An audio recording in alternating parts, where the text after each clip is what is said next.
Hola, ¿qué tal muchachos? Aquí nuevamente con un tema de estadística. En este caso, bueno, sería el segundo video. Sería como la continuación del video de la tabla de distribución de frecuencias. Eh, Ahora vamos a ver las medidas de tendencia central. Para esto necesitamos pues conocer qué son las medidas de tendencia central.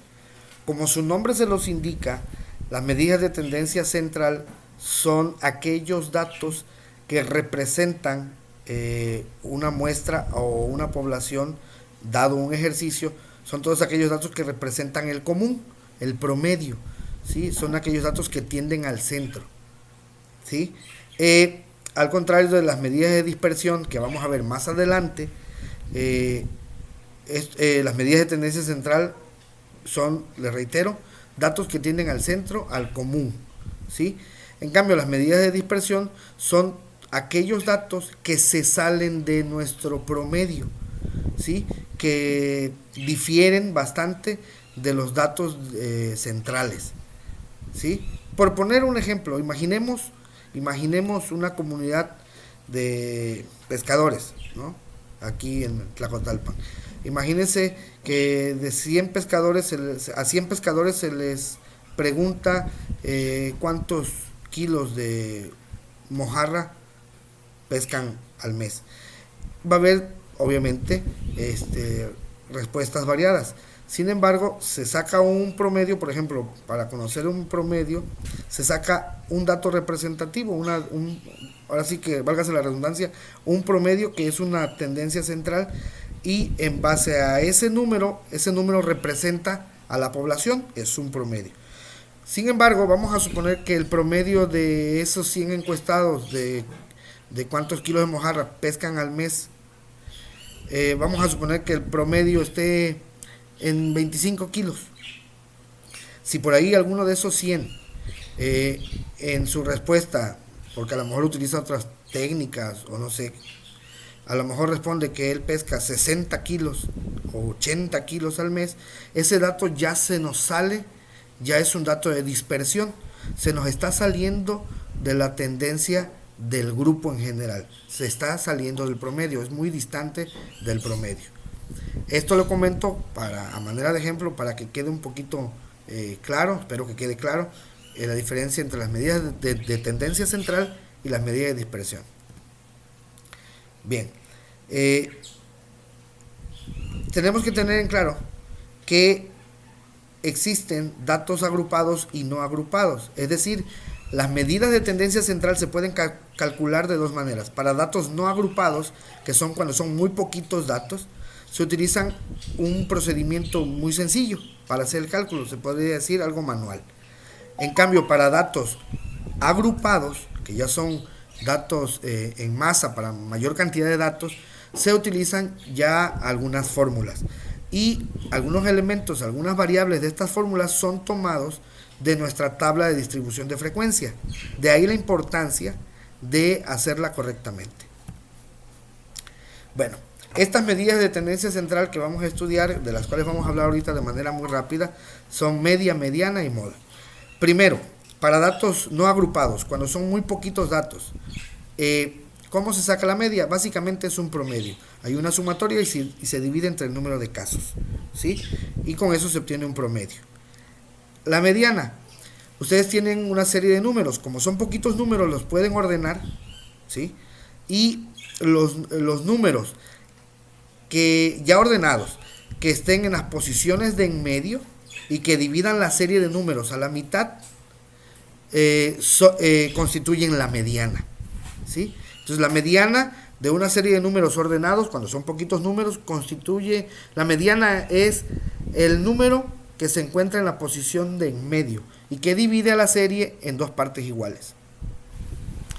Por otro lado, la moda es básicamente el número que más se repite, ¿sí?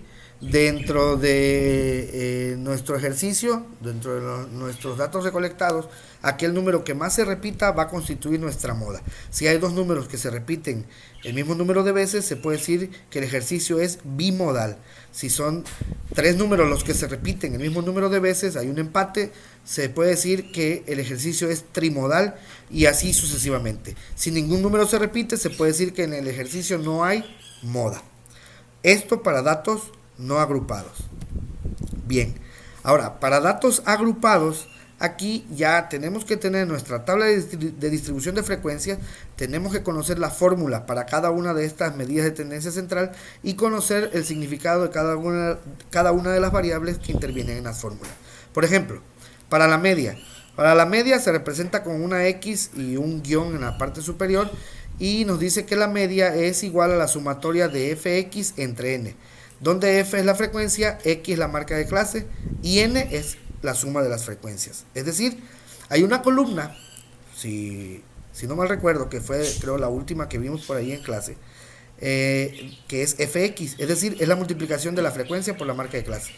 Esa columna la suman y luego suman las frecuencias, o sea, la columna F, y dividen la sumatoria de Fx entre la sumatoria de frecuencias y esa va a ser nuestro dato de la media.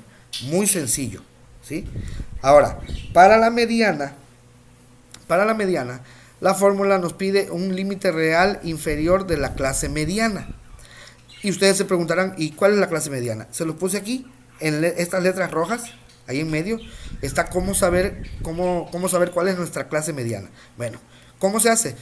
Se toma el número de casos, si son 120 casos, se divide entre 2, 60 es el resultado, es la posición. La posición número 60, una vez que ya tienen todos sus datos ordenados, si son 120 datos, tienen que ordenarlos todos, en orden ascendente puede ser.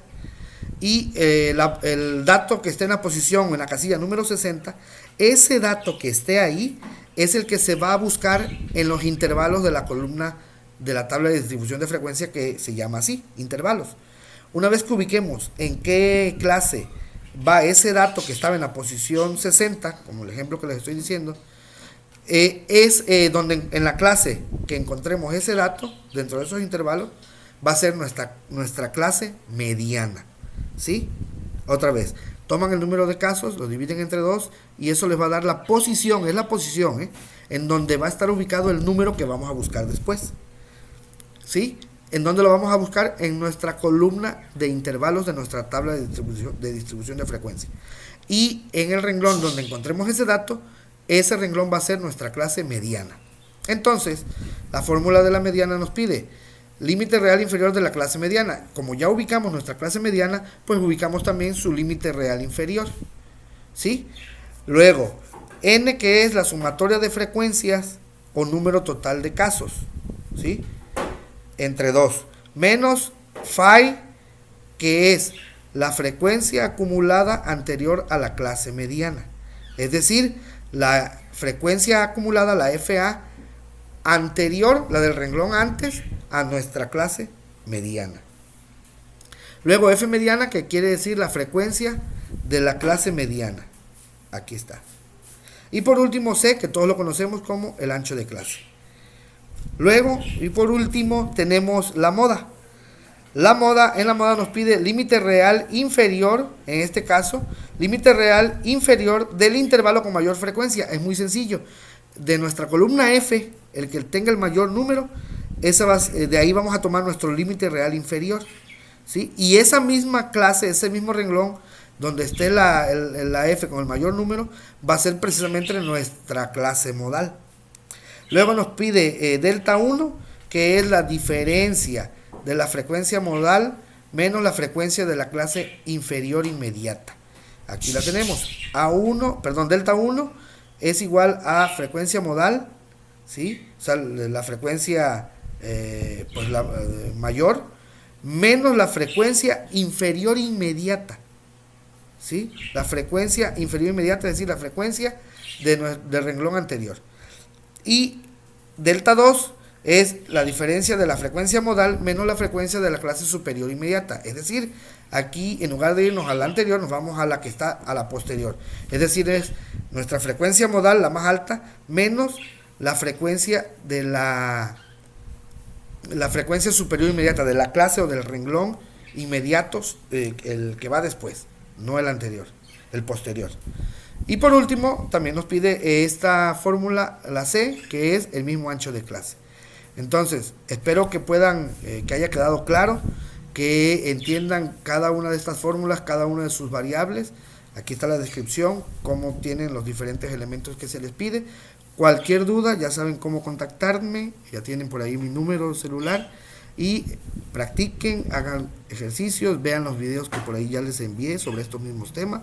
Espero que esto sea complementario y les sirva para reforzar esos contenidos. Aprovechen el tiempo y cuídense mucho. Saludos, nos vemos en el próximo video.